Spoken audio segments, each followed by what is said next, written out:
Hello student, Hindi की पाठशाला में आपका स्वागत है।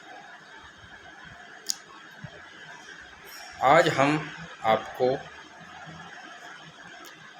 महाराजा छत्रसाल बुंदेलखंड विश्वविद्यालय छतरपुर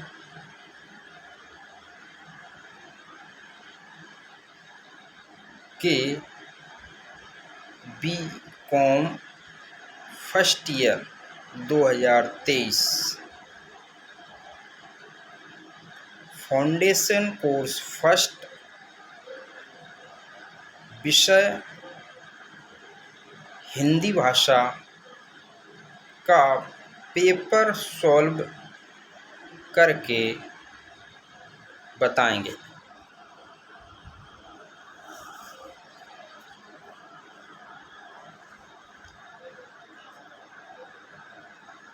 इसमें पहला प्रश्न है, मातृभूमि कविता के रचनाकार कौन है? तो इसका सही आंसर है मैथिली शरण गुप्त। दूसरा प्रश्न आता है, मातृभूमि कविता के किस देश के बारे में कहा गया है? तो इसका सही आंसर है ए, भारत। प्रश्न नंबर 3, मातृभूमि का जलाभिषेक कौन कर रहा है? इसका सही आंसर है सी, बादल। अगला प्रश्न चौथा, किस कवि को राष्ट्रकवि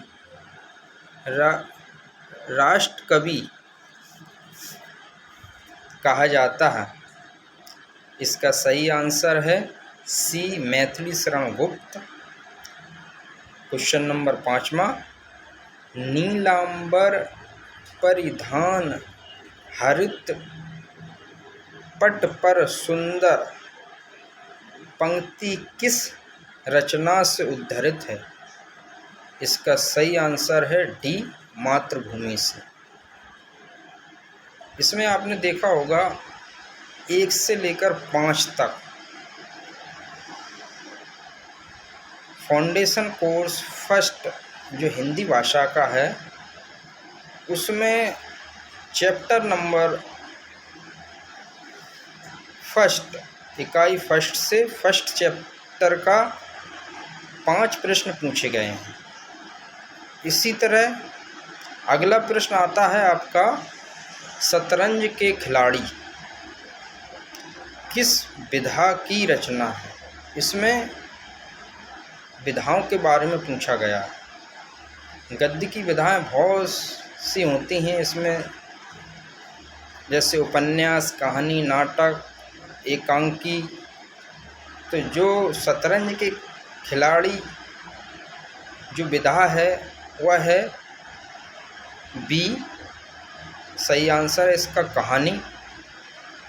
क्वेश्चन नंबर 7, शतरंज के खिलाड़ी के रचनाकार कौन हैं?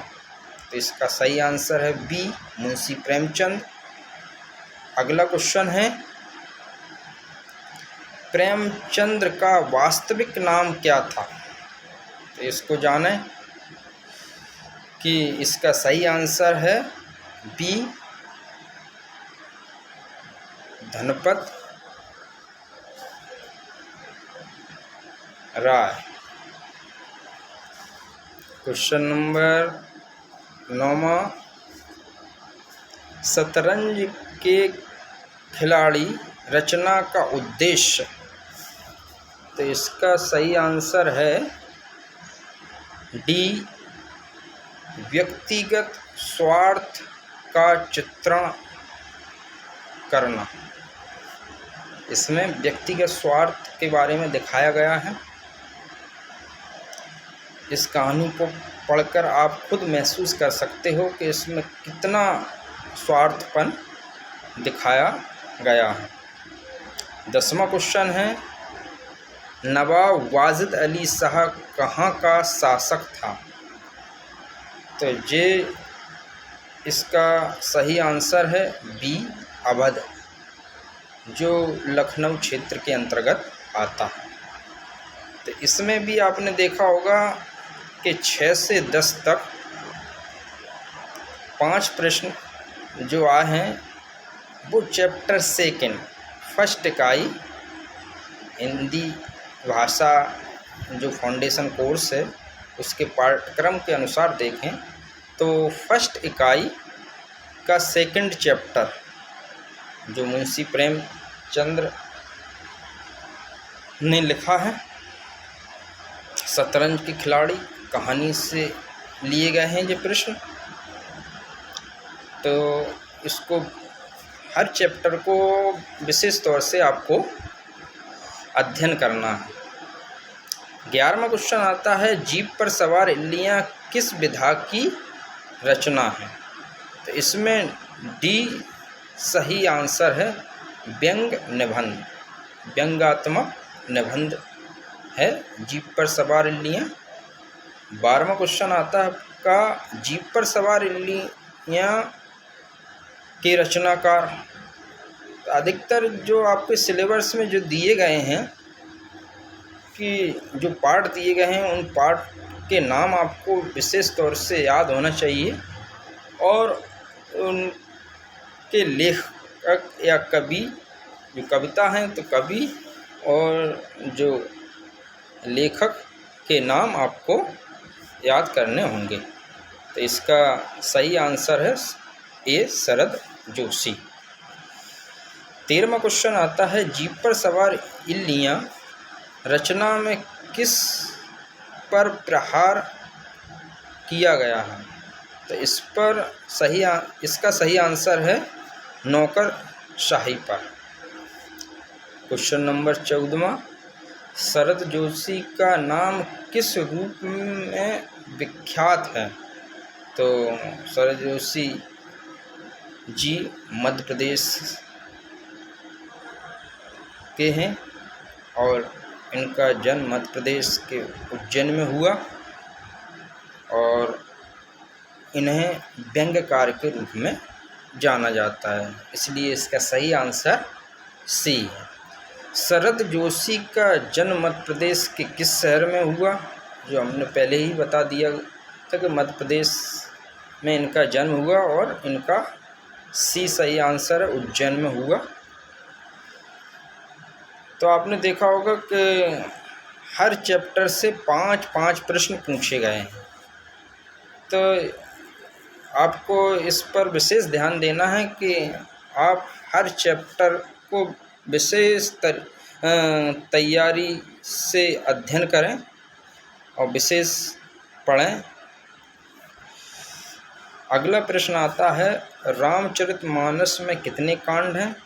तो अधिकतर लोग जानते ही हैं कि रामचरितमानस में 7 कांड हैं, इसलिए इसका सही आंसर है सी। अगला प्रश्न आता है, रामचरितमानस की रचना किस भाषा में की गई है? तो इसका सही आंसर डी है, अवधी। अगला प्रश्न आता है 18वां, रामायण के रचनाकार कौन हैं? तो इसका सही आंसर है बी वाल्मीकि। अगला 19वां क्वेश्चन, कंबन रामायण किस भाषा में रचित है?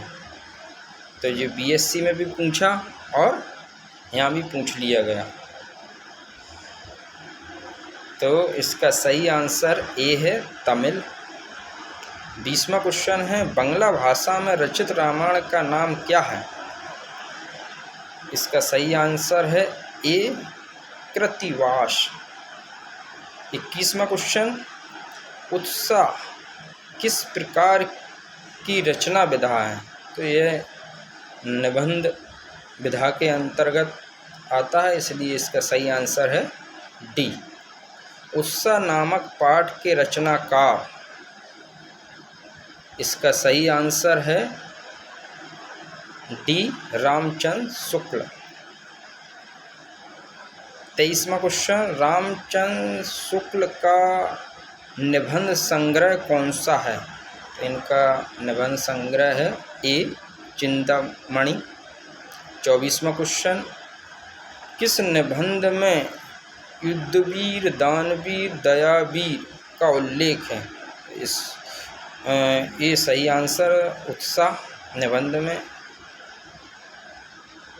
इन वीरों के बारे में बताया गया है। 25वां क्वेश्चन, उत्साह पाठ किस मनोविकार पर आधारित है?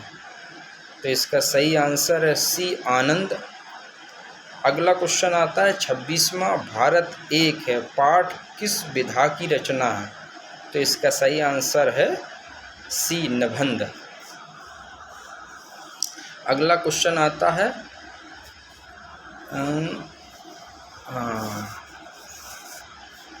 27वां, भारत एक पाठ के रचनाकार? इसका सही आंसर है सी, रामधारी सिंह दिनकर। अगला प्रश्न 28वां, भारत एक पाठ किस पुस्तक का अंश है? तो इसका सही आंसर है बी, संस्कृति के 4 अध्याय। 29वां क्वेश्चन, संस्कृति के 4 अध्याय ग्रंथ कब प्रकाशित हुआ? तो इसका सही आंसर है सी, 1956। 30वां क्वेश्चन, भारत एक पाठ किस विषय का बोध कराता है? तो इसका सही आंसर है डी, संस्कृति। अगला क्वेश्चन 31वां, मधुप शब्द का पर्यायवाची शब्द? तो इसका सही आंसर है बी, भ्रमर। 32वां क्वेश्चन, अर्वाचीन शब्द का विलोम शब्द? इसका सही आंसर है ए, प्राचीन। 33वां क्वेश्चन, शब्द युग्म का अर्थ है? तो इसका सही आंसर है शब्दों को जोड़ना। 34वां क्वेश्चन, रत्नाकर का समानार्थी है? तो इसका सही आंसर है सी, समुद्र। 35वां क्वेश्चन, अनेकार्थी शब्द का आशय है? इसका सही आंसर है ए, अनेक शब्दों के लिए एक शब्द। अगला प्रश्न आता है संधि में, 36वां क्वेश्चन, संधि में जे खाली स्थान दिया गया है इसमें भरना है। संधि में इसका सही आंसर है ए, 2 वर्णों का संयोग होता है। इसको इस खाली स्थान में भरना है। इसका सही आंसर ए है। अगला प्रश्न आता है 37वां, संधि के मुख्यतः कितने भेद हैं? तो इसका सही आंसर है सी, 3। अगला प्रश्न आता है 38वां, महेश शब्द में कौन सी संधि है? तो इसका सही आंसर है स्वर संधि। इसमें स्वर गुण संधि के अंतर्गत आता है। इसका संधि विच करेंगे तो महा धन ईस होगा। इस प्रकार यह महेश बना और यह स्वर संधि के अंतर्गत आता है। इसका सही आंसर है ए। 39वां क्वेश्चन, जगन्नाथ शब्द में कौन सी संधि है? इसका सही आंसर है बी, व्यंजन संधि। 40वां क्वेश्चन, अंतर्मन शब्द में कौन सी संधि है? तो इसका सही आंसर है सी, विसर्ग संधि। 41वां क्वेश्चन आता है आपका, सबसे प्राचीन वेद कौन सा है? इसका सही आंसर है ऋग्वेद, ए आपका सही आंसर। 42वां क्वेश्चन, मनुष्य के भावों को अभिव्यक्ति का सशक्त माध्यम है? तो मनुष्य के भावों को अभिव्यक्त किसके माध्यम से किया जा सकता है? तो इसका सही आंसर है ए, भाषा।